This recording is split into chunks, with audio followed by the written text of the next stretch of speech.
Hello students, welcome to law excellence IAS academy. ఈరోజు మనం December 28 నాటి ఈనాడు న్యూస్ పేపర్లోని ఇంపార్టెంట్ కరెంట్ అఫైర్స్ మీద డైలీ క్విజ్ అనేది చూద్దామండి. ఈరోజు మన ఫస్ట్ క్వశ్చన్ చూడండి. వ్యవసాయ ఉత్పత్తిదారుల సంఘం ఎఫ్పిఓకి సంబంధించి క్రింది స్టేట్మెంట్లను పరిగణించండి. ఫార్మర్స్ ప్రొడ్యూసర్ ఆర్గనైజేషన్ అనేది ఈరోజు మనకి లీడ్ ఆర్టికల్లో మెన్షన్ చేయడం జరిగింది. వ్యవసాయానికి సంబంధించిన లీడ్ ఆర్టికల్ మనకి ఈరోజు రావడం జరిగిందండి. ఆ కంటెక్స్ట్లో ఈ క్వశ్చన్ని ఫ్రేమ్ చేశాము. ఫస్ట్ స్టేట్మెంట్ చూడండి. ఇది రైతులు, పాల ఉత్పత్తిదారులు, మత్స్యకారులు మొదలైన ప్రాథమిక ఉత్పత్తిదారులచే స్థాపించబడే చట్టపరమైన సంస్థ. స్టేట్మెంట్ 1 అనేది కరెక్ట్ అండి. ఈ ఫార్మ్ ప్రొడ్యూసర్ ఆర్గనైజేషన్స్ అనేవి ఎవరైతే ప్రాథమిక ఉత్పత్తిదారులు ఉంటారో, అంటే రైతులు కావచ్చు అండ్ మత్స్యకారులు, పాల ఉత్పత్తిదారులు, వీళ్ళందరూ కలిసి ఏర్పాటు చేసుకునే ఒక ఆర్గనైజేషన్గా చెప్పుకోవచ్చు. సెకండ్ స్టేట్మెంట్ చూడండి. దీనిని కంపెనీల చట్టం 2013 ప్రకారం కంపెనీగా నమోదు చేసుకోవచ్చు. యాక్చువల్గా ఫార్మర్ ప్రొడ్యూసర్ ఆర్గనైజేషన్స్ని కంపెనీల చట్టం 2013 ప్రకారం కంపెనీగా నమోదు చేసుకోవచ్చు. ఈ company managed and leveraged by farmers. అలానే కోఆపరేటివ్స్ యాక్ట్ ప్రకారం కోఆపరేటివ్ సొసైటీగా కూడా నమోదు చేసుకోవచ్చు, లేదా సొసైటీస్ రిజిస్ట్రేషన్ యాక్ట్ ప్రకారం సొసైటీగా కూడా నమోదు చేసుకోవచ్చు. ఇలా 3 విధాలుగా కూడా ఈ ఫార్మ్ ప్రొడ్యూసర్ ఆర్గనైజేషన్స్ని నమోదు చేసుకోవచ్చు. కాబట్టి సెకండ్ స్టేట్మెంట్ అనేది కూడా కరెక్ట్ ఇక్కడ మనకి. థర్డ్ వన్ చూడండి. ఎఫ్పిఓల సృష్టికి జాతీయ స్థాయిలో నాబార్డ్ నోడల్ ఏజెన్సీగా పనిచేస్తుంది. సో యాక్చువల్గా ఈ స్టేట్మెంట్ రాంగ్ అండి. నాబార్డ్ అనేది కేవలం ఫైనాన్షియల్ అసిస్టెన్స్ కోసం మాత్రమే ఉపయోగపడుతుంది. ఈ ఎఫ్పిఓల సృష్టికి small farmers agri business consortium అనే ఫెడరేషన్ను సహాయపడుతుంది. అది నోడల్ ఏజెన్సీగా పనిచేస్తుంది. కేవలం ఫైనాన్షియల్ అసిస్టెన్స్కి మాత్రమే నాబార్డ్ అనేది సహాయపడుతుంది. కాబట్టి థర్డ్ స్టేట్మెంట్ అనేది రాంగ్. మనకి ఇక్కడ స్టేట్మెంట్స్ కరెక్ట్ స్టేట్మెంట్స్ గురించి అడిగాడు కాబట్టి 1 and 2 A is the correct answer ఇక్కడ. ఈ ఎఫ్పిఓల ఏర్పాటు వలన ఉపయోగం ఏంటండి? ఈ ఎఫ్పిఓల వలన రైతులు ఒక కలెక్టివ్ డిమాండ్ని లేదా వాళ్ళ వాయిస్ని వినిపించడానికి అవకాశం ఏర్పడుతుంది. అండ్ వాళ్ళ బార్గెనింగ్ పవర్ పెరుగుతుంది. అంటే వాళ్ళు ఇంత ధరకి మేము అమ్మాలనుకుంటున్నామని రైతులందరూ ఒక కంపెనీగా ఏర్పాటు చేసుకుని వాళ్ళు ఒక డిమాండ్ డ్రివెన్ మీద వాళ్ళు వెళ్ళినప్పుడు ఆటోమేటిక్గా వాళ్ళ బార్గెనింగ్ పవర్ అనేది పెరుగుతుంది. మన సెకండ్ క్వశ్చన్ చూడండి. పార్కర్ సోలార్ ప్రోబ్కి సంబంధించి ఈ క్రింది ప్రకటనలను పరిగణించండి. సో పార్కర్ సోలార్ ప్రోబ్ అనేది నాసా ప్రయోగించిన ఒక వ్యోమనౌక. ఇది ఈరోజు న్యూస్లో రావడం జరిగిందండి. దీనికి సంబంధించిన డీటెయిల్స్ మనం ఆల్రెడీ డిస్కస్ చేసాం. కాబట్టి ఫస్ట్ స్టేట్మెంట్ చూడండి. ఇది సూర్యుని బాహ్య వాతావరణం లేదా కరోనాకి ప్రయాణించిన మొదటి అంతరిక్ష నౌక. సో యాక్చువల్లీ కరెక్ట్ అండి. ఫస్ట్ టైం మనకి కరోనాకి అతి దగ్గరగా వెళ్ళి సూర్యుని బాహ్య వాతావరణంలోకి వెళ్ళిన మొదటి నౌకగా మనము ఈ పార్కర్ సోలార్ ప్రోబ్ని చెప్పుకోవచ్చు. దీనిని 2018లో నాసా లాంచ్ చేయడం జరిగింది. రీసెంట్గా డిసెంబర్ 24వ తేదీన సూర్యునికి అతి చేరువుగా, అంటే సుమారు 61 లక్షల కిలోమీటర్ల చేరువుగా ఇది ప్రయాణించింది. కాబట్టి ఫస్ట్ స్టేట్మెంట్ కరెక్ట్ అండి. సెకండ్ వన్ చూడండి. ఇది అంతరిక్షం నుండి వీనస్, అంటే మనకి శుక్రగ్రహం వీనస్ యొక్క ఉపరితలం దృగ్గోచర కాంతి చిత్రాలను మొదటిసారి తీసింది. యాక్చువల్గా ఇది స్టేట్మెంట్ చూస్తే ఇది రాంగ్ అనిపిస్తుంది. ఎందుకు? పార్కర్ సోలార్ ప్రోబ్కి అండ్ వీనస్కి సంబంధం ఏముంటుంది అని. బట్ ఈ స్టేట్మెంట్ కరెక్ట్ అండి. ఫస్ట్ టైం విజిబుల్ లైట్లో, ఇక్కడ మనం గుర్తుపెట్టుకోవాల్సిన పాయింట్ ఏంటంటే దృగ్గోచర కాంతి చిత్రాలు, అంటే విజిబుల్ లైట్లో ఇమేజెస్ని తీసిన మొదటి వ్యోమనౌకగా దీనిని చెప్పుకోవచ్చు.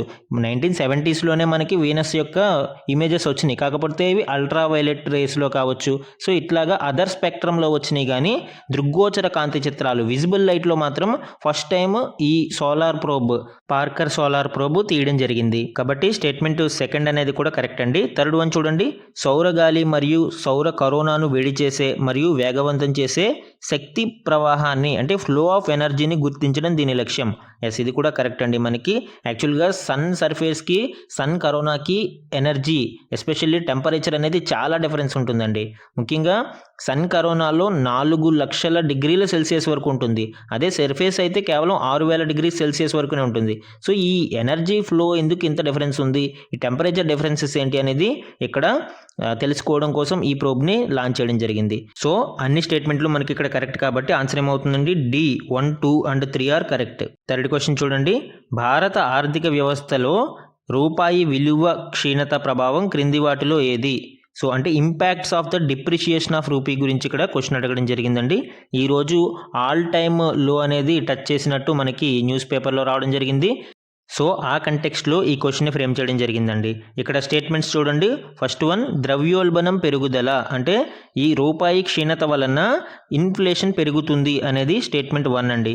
ఓకే, నెక్స్ట్ వన్ చూడండి. తక్కువ దిగుమతి ఖర్చు అంటే ఇంపోర్ట్స్ అనేవి తక్కువకే లభిస్తాయి అనేది second one. And third one చూడండి. ప్రపంచ మార్కెట్లో భారతీయ వస్తువులకు పోటీతత్వం తగ్గడం. సో నెక్స్ట్, ఖరీదైన రుణ సేవలు. ఇందులో ఏది కరెక్ట్ అవుతుందండి మనకి? 1 by 1 చూద్దాం. అగైన్ సేమ్ ఎగ్జాంపుల్, నేను ప్రతిసారి చెప్పే ఎగ్జాంపుల్ ఇక్కడ తీసుకుంటున్నాను. $1 ఇప్పటి వరకు 80 రూపీస్ ఉందని అనుకుందాం మనము. ఇప్పుడు $1 క్షీణించి అంటే రూపాయి క్షీణించి $1 100 రూపీస్ అయింది మనకి. సో డిమాండ్ దేనికి ఎక్కువ ఉన్నట్టు? మనకి డాలర్కి ఎక్కువ డిమాండ్ ఉంది, రూపాయి యొక్క డిమాండ్ పడిపోతూ ఉంది. కాబట్టి $1కి 100 రూపాయలు వస్తున్నాయి మనకి ఇప్పుడు. ఇక్కడ సెకండ్ వన్ చూడండి. తక్కువ దిగుమతి ఖర్చు అంటే లోయర్ ఇంపోర్ట్ కాస్ట్ అనేది మనకి ఏ విధంగా ఉంటుంది? ఓకే, మనము జనరల్గా ఇంపోర్ట్స్ చేసుకున్నప్పుడు 80 రూపాయలు $1 అయినప్పుడు జనరల్గా ఒక $10 వస్తువు తీసుకోండి. $10 వస్తువు ఎంత అవుతుంది మనకి? 800 రూపాయలు అవుతుంది. కానీ అదే $10 వస్తువు రూపాయి క్షీణించి 100 రూపాయలు అయినప్పుడు మనకి ఎంత ఖర్చు అవుతుంది? 1000 రూపాయలు ఖర్చు అవుతుంది. అంటే దిగుమతి ఖర్చు అనేది తగ్గిందండి, పెరిగిందా? ఇది పెరుగుదల అనేది కనిపిస్తుంది. కాబట్టి సెకండ్ స్టేట్మెంట్ రాంగ్. ఇక్కడ మీరు డైరెక్ట్గా ఎలిమినేషన్ టెక్నిక్ వెళ్ళిపోండి. 2 ఎక్కడ ఉంటే అది రాంగ్. ఆన్సర్ ఏమవుతుంది? D is the correct answer. జనరల్గా కావాలని ఎలా ఫ్రేమ్ చేయడం జరిగింది, ఎలిమినేషన్ టెక్నిక్స్ కూడా నేర్చుకోవాలనే ఉద్దేశంతో. బట్ ఎగ్జామ్లో ప్రతిసారి ఇలాగే వస్తుందని మనం చెప్పలేమండి. బట్ ఎలిమినేషన్ టెక్నిక్స్ని ఎప్పటికప్పుడు చూసుకుంటూ ఉండండి, సో దట్ మనకి టైం అనేది కన్జ్యూమ్ అవ్వకుండా సేవ్ అవుతుంది. అండ్ ఫస్ట్ స్టేట్మెంట్ చూడండి. ద్రవ్యోల్బణం పెరుగుదల. యాక్చువల్గా ద్రవ్యోల్బణం అనేది పెరుగుతుందండి. ఎట్లాగా?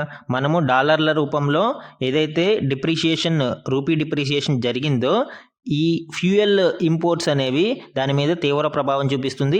ఎప్పుడైతే ఫ్యూయల్ ఇంపోర్ట్స్ అనేవి పెరిగినాయో కాస్ట్, ఆటోమేటిక్గా ప్రతి వస్తువు మీద కూడా దాని యొక్క ధర అనేది రిఫ్లెక్ట్ అవుతుందండి, అంటే పెరుగుదల కనిపిస్తుంది. కాబట్టి ద్రవ్యోల్బణం పెరుగుతుంది.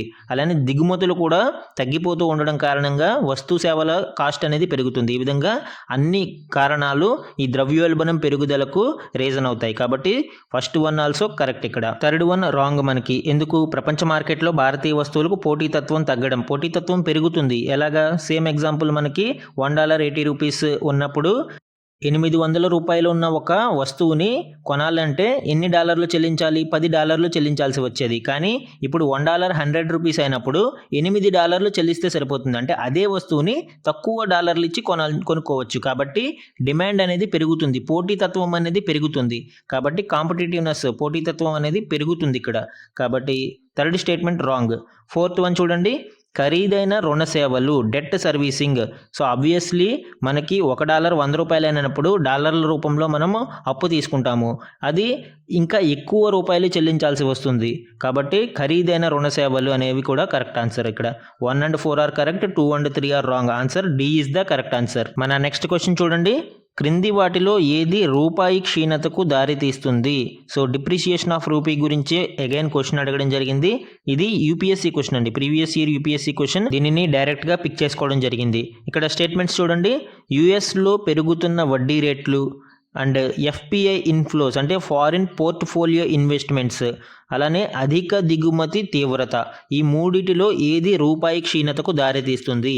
1 by 1 ఒకటి చూద్దామండి. యుఎస్లో వడ్డీ రేట్లు పెరిగినప్పుడు ఏం జరుగుతుందండి?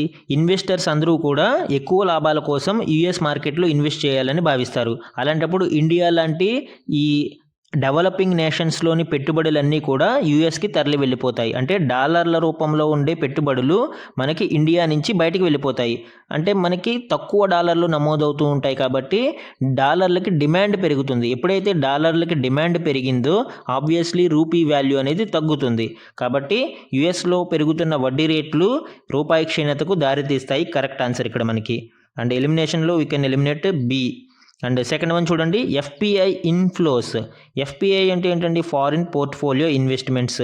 ఈ విదేశీ పెట్టుబడిదారులు పోర్ట్ఫోలియో ఇన్వెస్ట్మెంట్స్లో అంటే తక్కువ కాలానికి ఇవి ఇన్వెస్ట్మెంట్స్ చేస్తారు. దీనివలన కొంత వాలటైలిటీ ఉంటుంది. అంటే సడన్గా ఈ పెట్టుబడిని ఉపసంహరించుకోవచ్చు కూడా. ఎఫ్డిఐలా కాదు ఇది.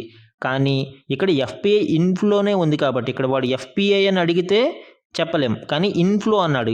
ఎఫ్పిఐ ఇన్ఫ్లో అంటే భారతదేశంలోకి డాలర్లు వస్తున్నాయి, అంటే ఎక్కువ డాలర్లు మనకి ఇక్కడ నమోదవుతున్నాయి, అంటే డిమాండ్ అనేది తగ్గుతుంది. ఎప్పుడైతే డాలర్ల డిమాండ్ తగ్గిందో రూపాయి క్షీణత అనేది ఉండదు, రూపాయి వాల్యూ పెరుగుతుంది. కాబట్టి సెకండ్ అనేది wrong. So we can eliminate A and D. C అనేది కరెక్ట్ ఆన్సర్ అవుతుందండి మనకి. ఓకే, థర్డ్ ఆప్షన్ కూడా చూద్దాం మనము. అధిక దిగుమతి తీవ్రత. సో ఎక్కువగా మనము వస్తువుల్ని దిగుమతి చేసుకుంటూ ఉన్నప్పుడు మనకి ఉన్న ఫారిన్ డాలర్స్ని వాళ్ళకి ఇవ్వాల్సి వస్తుంది, దిగుమతి చేసుకుంటున్నాం కాబట్టి. అప్పుడు ఏం జరుగుతుంది, డాలర్లు అనేది తగ్గుముఖం పడుతుంది, కాబట్టి డిమాండ్ పెరుగుతుంది డాలర్లకి, కాబట్టి క్షీణత, రూపాయి అనేది క్షీణిస్తుంది. And third one is also the reason.